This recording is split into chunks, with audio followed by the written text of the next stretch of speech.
네, 트렌드 연초만 되면 또는 연말만 되면 내년 트렌드 뭐 이렇게 트렌드 얘기 굉장히 많은 대부분의 기관들이 다 발표를 합니다. 트렌드는 사실은 미래에 대한 얘기죠. 미래가 보시면은 크게 5가지입니다. 패러다임이라고 그래서 별로 안 변하는 게 있어요. 뭐 10년 전이나 지금이나 비슷한 거. 그다음에 트렌드 10명 중에 8, 9명이 예스 해도 꼭 한두 명이 노 하는 사람 있잖아요. 꼭 있습니다. 이분들은 역트렌드라고 보통 얘기하거든요. 상반성 공존합니다. 이전에는 매스 마케팅에서 대부분 그 트렌드만 생각하면 됐는데 지금 같이 포화 시장에서는 이 역트렌드 상반성 한두 사람 되는 이 시장도 굉장히 니치 마켓이라고 해서 굉장히 중요해졌어요. 사업자한테는. 그래서 같이 본다. 그다음에 미래는 불확실하다. 더 맞고 미래는 와일드 카드. 그러니까 일어날지 안 일어날지 모르겠지만 일어나면 굉장히 큰 영향을 팬데믹 같은 거죠. 이렇게 해서 미래는 크게 한 5가지 영역으로 쪼갤 수 있는데 저기 빨간색으로 점선 쳐놓은 저 2영역만 우리가 준비하고 가늠하고 대응할 수 있는 영역입니다. 그 나머지 영역은 사실은 뭐 고민해도 스트레스 받아도 해결 방법이 없기 때문에 그래서 이제 어떤 일정한 데이터가 방향을 가리키고 있는지 이런 것들을 관찰을 하면 그 다음에 왜 점이 하나일 때는 점이지만 2개, 3개가 되면 선이 되고 방향이 되잖아요. 그래서 그런 관점에서 리서치를 몇 년 쭉 해오면서 방향들을 좀 집어내고 예측하고 해서 사업에 적용을 하고 그렇게 해왔습니다. 그런 내용들을 보여드릴 거고요. 트렌드에도 굉장히 큰 글로벌 메가 트렌드부터 지역 시장의 트렌드까지 굉장히 많이 있습니다. 그래서 로컬의 아주 작은 요소가 거꾸로 글로벌 트렌드로까지 번지기도 하고요. 여러 가지 이렇게 트렌드도 종류가 다양하고 트렌드에도 그다음에 사이클도 있습니다. 그래서 보시면은 땅속에 트렌드가 제너레이팅 되기도 하고요. 그리고 얼리 어답터는 이걸 빨리 받아들이고 그다음에 다른 사람 다 보고 따라 하시는 분들도 있고. 근데 모든 트렌드가 이런 일반적인 그 사이클을 그리진 않습니다. 초기에 반짝하다가 페이드아웃 되는 경우도 있어요. 뭐 미니스커트라든지 소비재로 따지면은 여러 가지. 저희 대표적으로 저희가 그거 했던 것 중에 한옥 주제를 저희가 한 2011년도에 발표를 했었거든요. 이제는 왜냐하면 이제 국민소득이 3만 불이 넘어가면 자기 민족, 자기 국가의 그 전통에 대한 소비를 하기 시작한대요. 그래서 그때가 저희 3만 불 이제 초입이었기 때문에 이제는 한옥이라는 공간 소비가 좀 늘어나겠구나 해서 발표를 했었는데 페이드 됐어요. 왜냐하면 이게 그 마켓 영역으로 들어오기 굉장히 어려운 아주 수공의 상품인 거예요. 그 당시에 아파트 공사비가 평당 200만 원대였는데 한옥을 지으려면 한옥 느낌 나는 정도를 지으려면 그 당시에 10여 년 전에 평당 최소 1,000만 원이 들어가야 되는 거예요. 그래서 저희가 평당 700 정도, 700 정도까지 떨어뜨려 보려고 굉장히 실험을 했어요. 실험주택을 양주에다가 지어놓고 한 3년 하다가 그냥 팔았어요. 이거는 우리가 들어갈 수 있는, 사업자가 들어갈 수 있는 마켓이 아니구나를 깨닫고 그러면서 한 700만 원대까지 떨어뜨리려고 봤더니 기와가 시멘트가 아니라 플라스틱까지 떨어져야 되는 거예요. 그러니까 이게 이제 한옥의 기와가 시멘트도 아닌 플라스틱이나 뭐 이런 그 합성 재료가 되면 이건 계집이 되는 거잖아요. 그래서 한옥의 느낌을 원하는 사람은 이거는 아예 부티크 시장이구나를 저희 했고요. 그래서 많은 그때 그 당시에 10년 전쯤에 대기업도 그렇고 그 뭐 화순이라든지 여러 지역에 많이 들어갔었어요. 굉장히 땅을 치며 후회하면서 그 시장에서 나왔습니다. 왜냐하면 겨울만 한 번 지나고 나니까 어마어마한 AS가 나와가지고 이 한국적인 기후에 굉장히 어려운 부분들이 있다 뭐 이런 것들이었고요. 네, 한국 그 부자 보고서가 매년 그 금융기관에서 매년 나오는 자료입니다. 저희도 들여다보고 있습니다. 왜냐하면 결국은 부자들이 어디다가 돈을 투자를 하고 어디다 쓰느냐에 따라 트렌드가 그렇게 가거든요. 그러면은 그 뒤에 저게 뜨네라고 해서 다른 이제 일반인들이 따라가는 거죠. 부자 보고서에 보면 이분들은 부동산을 통해서 부자가 됐고 부동산을 향후에도 보면 이게 작년 여름에 조사한 건데 그 질문이 향후 어떻겠냐라는 질문 중에 1년 후는 부동산이 굉장히 낮았어요. 근데 3 내지 5년 후 하니까 지금 올해 한 해 지났잖아요. 그러니까 2 내지 4년 후가 되는 거죠.는 부동산이 높습니다. 그래서 이 한국의 부자들이 여기 부자는 현금 지금 당장 10억 이상을 갖고 있는 사람만 대상으로 조사를 한 거거든요. 보시면은 부동산을 향후 한 2, 3년 후에 유망한 투자로 보고 있다. 돈 많은 부자들이 주목할 필요가 있다 이렇게 봐지고요. 그리고 이거는 이제 쿠시먼에서 이미 발표를 한 자료입니다. 사실 부동산 하면 이제 그 상업용과 주거용으로 크게 두 가지로 나누잖아요. 상업용 중에 큰 이제 섹터별로 보면 오피스 좋습니다. 괜찮습니다. 올해 괜찮다고 얘기를 합니다. 그동안 공급도 많이 안 됐고 또 새로운 오피스에 대한 니즈 또 굉장히 많아져서 괜찮다라고 얘기하고요. 물류센터 저희도 사실은 굉장히 안 좋습니다. 지금 최근 한 3, 4년 전까지 너무 많이 공급이 되기도 했고 저희도 물류하려고 땅을 샀다가 물려가지고 지금 굉장히 고전을 하고 있습니다. 이게 너무 포화가 돼서 또 계획을 하던 게 이제 저온으로 설계하던 걸 다 이제 상온으로 바꾸고 뭐 이렇게 해서 이게 저희 사업에도 굉장히 직접 연관이 되더라고요. 시장이 안 좋다라고 보고에 나오고 있습니다. 당분간 그러니까 공급이 많이 됐으니까 그 공급이 다 소진될 때까지는 어려울 거고요. 그러니까 3 내지 5년 후 정도는 또 그동안 공급이 전혀 안 됐기 때문에 또 기회가 생길 수 있다. 이게 사이클로 계속 움직인다. 잘 아시겠지만 그렇습니다. 호텔 얘기는 뒤에 트렌드 나오기 때문에 짧게 넘어가겠습니다. 외국인이 엄청나게 지금 다시 팬데믹 이후에 입국을 하고 있습니다. 그다음에 리테일. 리테일 전체적으로는 침체입니다. 근데 되는 데는 되고 되는데 몇 군데 빼고는 다 안 됩니다. 저희도 사업해 보면 상가 분양할 때 분양하고 그다음에 공사해서 입주할 때 보통 3년 내지 4년 걸리잖아요. 요즘 초고층들이 많으니까. 분양할 때 상가 분양이 아파트보다 더 빨리 팔렸어요. 상가의 모형이 현장에 도착하기 전에 계약금이 다 통장에 다 꽂혔어. 그래서 100% 완판이 됐는데 3년 반 후에 준공되고 입주할 때 보니까 세상이 바뀌었어. 그래서 다 온라인 쇼핑만 하는 거예요. 그래서 지금 오프라인 상가를 가지고서 머리 아프고 곡소리 나는 사업자들 굉장히 많습니다. 그래서 앞으로는 지금 뒤에 트렌드에 나오겠지만 더 오프라인 상가의 비율은 줄어들고 되는 데는 더 모인다. 그 되는 몇 군데 빼고는 다 안 된다. 이렇게 보시면 될 것 같아요.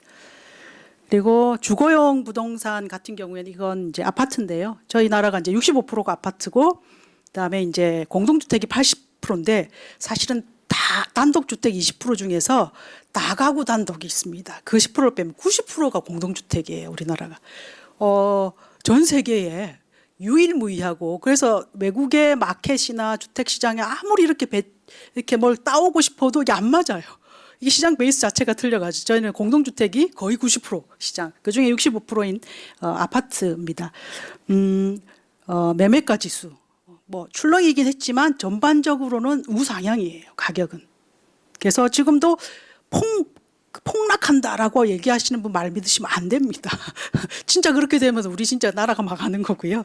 우상향이다. 단지 수급이나 정책 효과 때문에 저렇게 피크치를 중간중간 달리는 경우는 있지만 결국은 쭉 그 왼쪽에서 오른쪽 그어보면 오를 만큼 오른 거잖아요. 피크 때 사신 분은 굉장히 곡소리가 나겠지만 어쨌건 올랐습니다. 그리고 거래량, 이거 지금 거래량이 월 평균 거래량도 굉장히 한참 낮습니다. 이거는 사실은 이제 금리라든지 대출 쪼이기 뭐 이런 거에 굉장히 영향이 크기 때문에 실제로 필요한 거래도 지금 굉장히 눌려지고 있는 효과입니다. 그래서 이거는 이제 뒤에 또 얘기니까 나올 거고요. 전세가 지수도 굉장히 이렇게 뭐 매매가 지수와 같이 보시면 될 것 같고요. 그다음에 그다음 어떻게 될 거냐를 힌트가 이겁니다.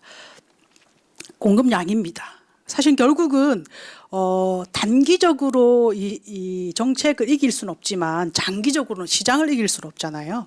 그래서 보시면은 이 시장의 가장 기본이 수급인데 향후 작년 올해까지 입주량은 좀 됩니다. 근데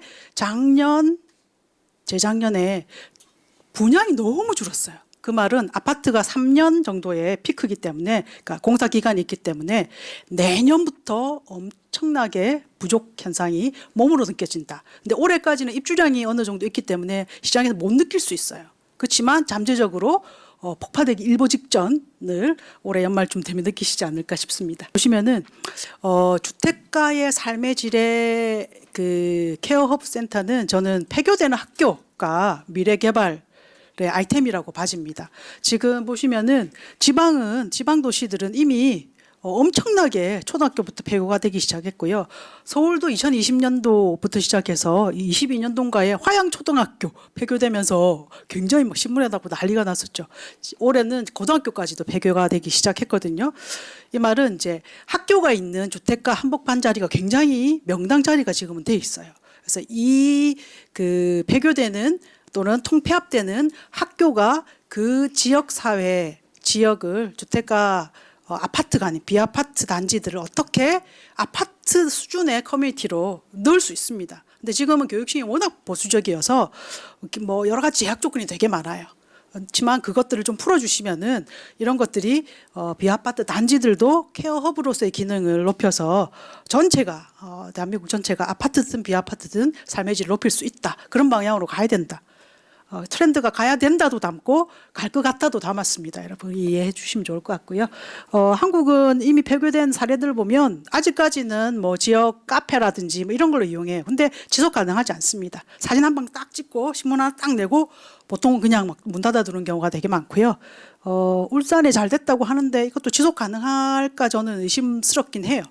근데 해외 사례를 봤더니 일본 같은 게 왼쪽은 일본입니다. 일본 보시면은 문화예술센터로 만들었고요. 이것도 지속 가능하지 않았나 봐요. 작년에 보니까 예술가들이 여기서 먹고 자고 할 수 있는 숙식하는 기능까지 다시 또 리모델링해서 넣었더라고요. 그러니까 사실은 이 안에서 제대로 돌아가게 경제적 구조를 갖추지 않으면은 한번 이벤트하고 신문에 내고 할 수는 있지만 지속 가능하지 않은 게 많습니다. 그래서 제가 굉장히 재밌게 본 게 미국 사례. 미국도 대부분 커뮤니티나 지역 뭐 문화예술 이런 게 되게 많은데 여기 보시면 펜실베니아에 있는 이 비숍 고등학교인데요. 이 고등학교가 팔았어요. 디벨로퍼한테. 팔아서 뭘로 했냐면 임대주택으로 만들었어요. 굉장히 센세이셔널. 이 지역에 필요한 거는 임대주택이다라고 판단을 해서 보시면 여러 가지 디벨로퍼한테 인센티브도 굉장히 주정부도 주고 연방정부도 줬어요. 그렇게 해서 훌륭하게 이 지역에 필요한 뭐 예술 이게 필요한 게 아니라 주택이 필요하다 하면 그걸 지을 수 있게 바꿀 수 있게 해주는 게 사실은 지금의 여러 가지 정책을 입안하시는 분한테는 굉장히 필요하지 않을까 그런 생각이 듭니다. 메가시티 1,000만 이상인데 사실은 행정구역상 1,000만 이상은 저희가 20위 안에 못 들어갑니다. 서울이. 근데 메트로폴리탄으로 하면은 거의 뭐 한 5위 안에 들어갑니다. 그래서 이건 뭐 행정구역의 의미보다 뒤에 도시 경쟁력. 얼마 전에 1월 초에 그 모리재단에서 매년 도시 파워 시티 인덱스를 발표를 하는데 2024년 작년 겁니다. 여태까지 순위 중에 가장 높습니다. 서울이 6위입니다. 저희는 여기 살고 있어서 잘 몰라요. 우리가 선진국인지도 모르고 아니라고 생각하는데 바깥에서는 다 그렇게 생각해 줍니다. 6인데요. 제가 점수를 봤어요. 근데 올해 우리가 열심히 안 하면 6위에서 8위나 9위 될 수 있겠다. 이런 생각이 들었어요. 점수가 차이가 거의 안 나게 6위여서. 어쨌건 이런 정도의 도시경쟁력이 있습니다. 여러 가지가 있는데요. 더 갈고 닦아야 되고요. 우리가 이제 이런 행사를 하게 되면 연말 행사든 무슨 뭐 대종상 뭐 이런 행사 하게 되면 드레스 코드를 알려주잖아요. 이번에는 블루 계통의 뭘 하고 오세요. 라든지 뭐 화이트예요. 뭐 이런 하잖아요. 근데 이제는 공간이 지역이나 동네, 스트리트, 거리에 따라서 드레스 코드가 달라지는 그런 세상입니다. 예를 들어서 안국동. 전통적인 멋있는 한옥들이 있고 이런 안국동에 가면 자켓을 입어야 된다고 합니다. MZ들 사이에서요. 그리고 성수동에 갈 때는 여름에 쪄 죽어도 부츠를 신어야 된다고 하네요. 그리고 바닷가 양양에 해변에 갈 때는 긴 플레어 스커트를 여인들이 입어야 된답니다. 물어봤더니 그래야 바람에 날려서 사진 찍을 때 여기가 바닷가라는 걸 보여줄 수가 있대요. 그래서 인스타나 SNS에 올리기 위해서. 그래서 이제는 동네와 거리까지 드레스 코드가 달라지는 그런 시대입니다. 컨셔스 호텔 되게 의미 있는 로컬 아이템인데요. 암스테르담의 오래된 전통적인 오피스로 공공 오피스로 쓰던 건물이에요. 근데 얘를 허물고 진 게 아니라 여기에 들어있는 그 목재 그 원재료들을 버리지 않고 호텔로 바꾸면서 호텔에 들어가는 가구로 만들었습니다. 이것만 가지고는 별로 유명하지 않은데요. 보시면 뭐 여러 가지 그 신재생 에너지를 이용하고 이런 것뿐만 아니라 제일 재미있는 게 요겁니다. 지역의 경제와 연결해서 로컬의 식재, 보통은 특급 호텔쯤 되면요 로컬 식재를 안 써요. 공수해 와서 자기네 표준대로 공수해 와서 국제 표준을 가지고서 해외 들고 와가지고 식재료 쓰고 다 하거든요. 근데 여기는 지역의 식재료와 지역의 주민이 이 지역에서만 맛볼 수 있는 요리로 조식과 브런치를 제공을 합니다. 그래서 전 세계의 MZ세대들, 이게 시니어들은 안 좋아해요. 보니까 불편하다고. 이렇게 재생을 했는데 가격도 안 싸요, 호텔이. 근데 전 세계의 MZ들이 이 윤리 소비에 열광해서 여기에 방문을 했습니다. 그래서 전 세계 지금 지점도 늘리고 있어요. 그래서 어느 날 페리스 힐튼이 여기 방문을 해서 오너한테 그랬대요. 나한테 팔아! 이렇게 얘기했대요. 그랬더니 주인이 10년 후에 힐튼을 내가 살게. 이렇게 얘기했다고 제가 직접 들은 건 아닙니다. 런던에 계신 교수님이 얘기해 주셨어요. 그래서 지금 전 세계 지점을 넓히고 있습니다. 너무 멋있지 않아요? 규모의 경제로 할 수 있는 건 아니지만 어쨌건 MZ세대의 특징의 윤리, 에틱 소비라는 트렌드에 굉장히 맞는 상품인 것 같아요. 그래서 로컬의 칼라. 여기 이제 들어가서 봤더니 가보지는 못했고요. 가서 봤더니 이 객실에서 어느 객실의 창가에는 망원경이 이렇게 거치되어 있습니다. 봤더니 이 위치에서 볼 수 있는 이 지방에 새가 몇 시쯤에 날아오는데 그 새를 관찰하려면은 이 망원경을 보세요라고 이렇게 붙여져 있어요. 그래서 그 로컬의 아름다움과 로컬의 체험을 할 수 있는 것을 극대화시키는. 사실은 네, 뭐 저는 별로 감동적이지 않거든요. 세대가 달라서 그런지 감동을 한대요. 그리고 우리나라 같은 경우에도 관광 트렌드가 체험 위주로 바뀌었습니다. 이미 예를 들면 강원도 양양, 서울 양양 고속도로 뚫린 다음에 완전히 뒤집어진 그 집가 상승률도 최고 달리고 있잖아요. 여기는 뭐 남녀노소 온 가족의 니즈를 다 만족시키는 체험 요소들이 다 있는 도시입니다. 특히나 서핑이 여기 집안이 여기서만 서핑이 된다고 하잖아요. 한국에서. 주민등록 인구가 26,000이 안 되는데 한 해 동안 최소 1,500만 명이 관광으로 오는 도시, 마을이 됐습니다. 그래서 이렇게 로컬의 컬러가 강해지면 경쟁력이 커진다. 그래서 이렇습니다. 현재 왼쪽이고요. 오른쪽은 지금 생수기나 여러 가지 한 7, 8개 프로젝트가 돌아가고 있습니다.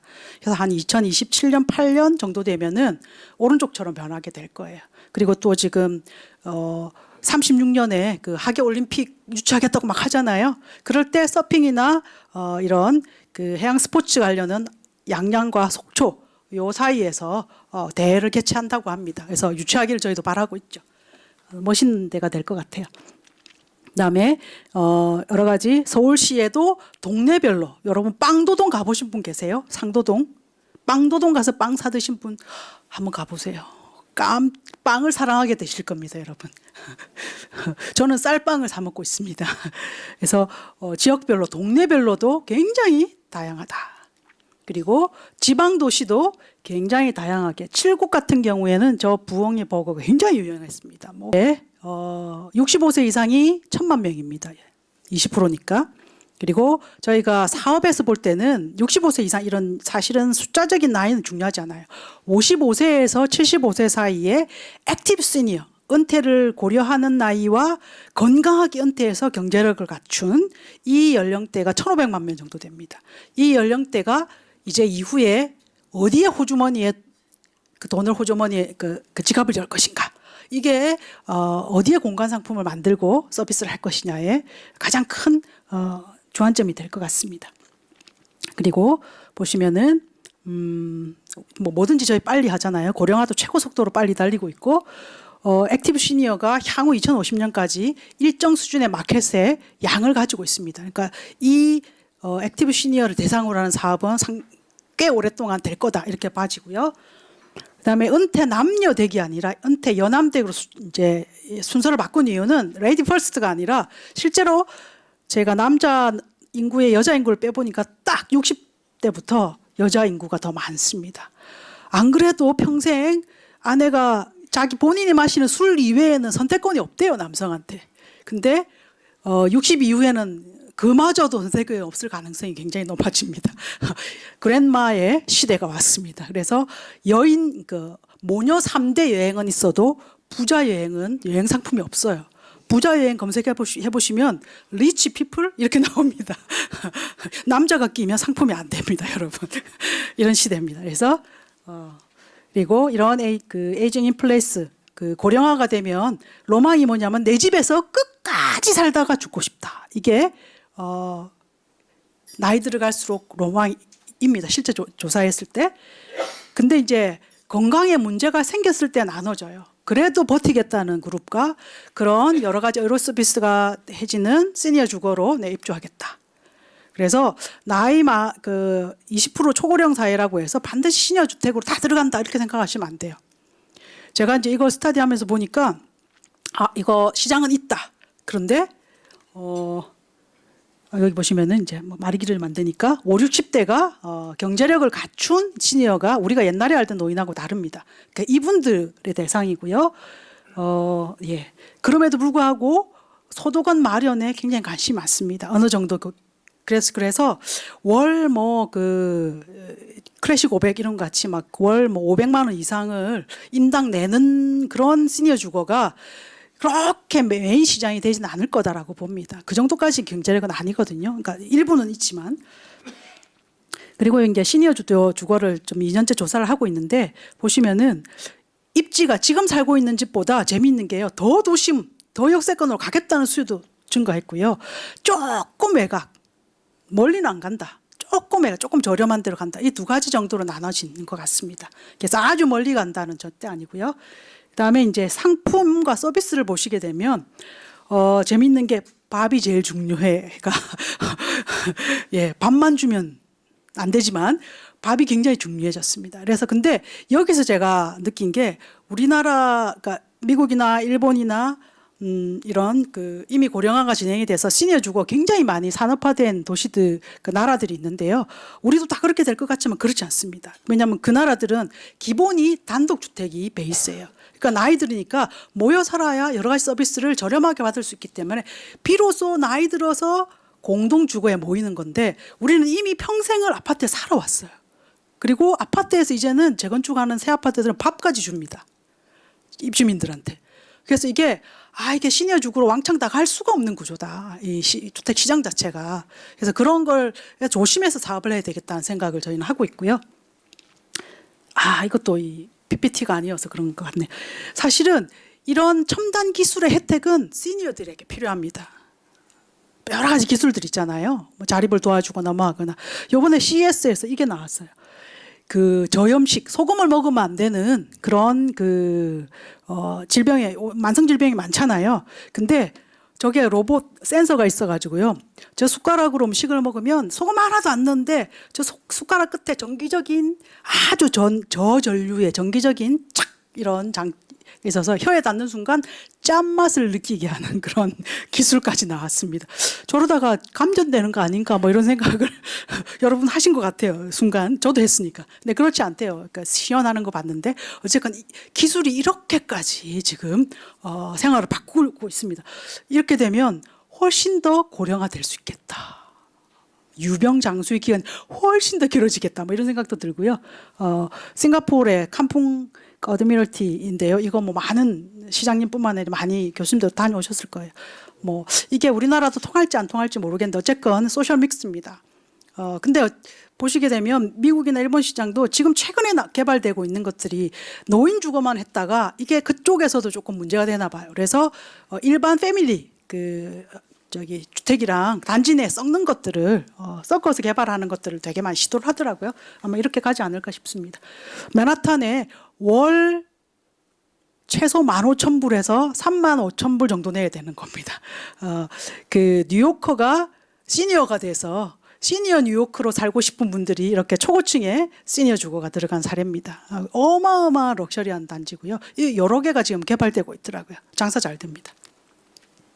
그리고 네, 우리나라 노인복지주택 뭐 이렇게 생각보다 여러 가지 제도 규제 때문에 특히나 분양을 할 수 없다라는 이 2015년 이후로 때문에 임대밖에 안 되기 때문에 사업자들이 공급하기 굉장히 어렵습니다. 그리고 아까 보셨듯이 내 집을 자가 소유하겠다라는 니즈가 굉장히 크기 때문에 이런 시니어들한테 임대로 갈 거냐 구매를 할 거냐를 선택할 수 있도록 열어주지 않으면 지금은 지방에 뭐 인구 줄어드는 도시에는 해주겠다 하는데 안 됩니다. 서울 수도권부터 이걸 열어줘야 더 많은 시니어 주거가 공급이 될 거고요. 서울 인근에 이렇게 공급이 쭉 돼 있습니다. 9년부터 시작해서 쭉 트렌드를 10여 차례 발표를 했습니다. 이 모든 게 소비자나 입지, 또 입지가 공간으로, 장소로, 그리고 공간 상품 프로세스 사이클 뭐 이렇게 해서 도시가 이 모든 트렌드를 담아내는 그런 역할로 해서 디벨로핑을 해왔고 앞으로 또 여기 계신 여러분들하고 같이 힘을 합해서 디벨로핑을 할 수 있도록 이렇게 노력하겠습니다. 감사합니다.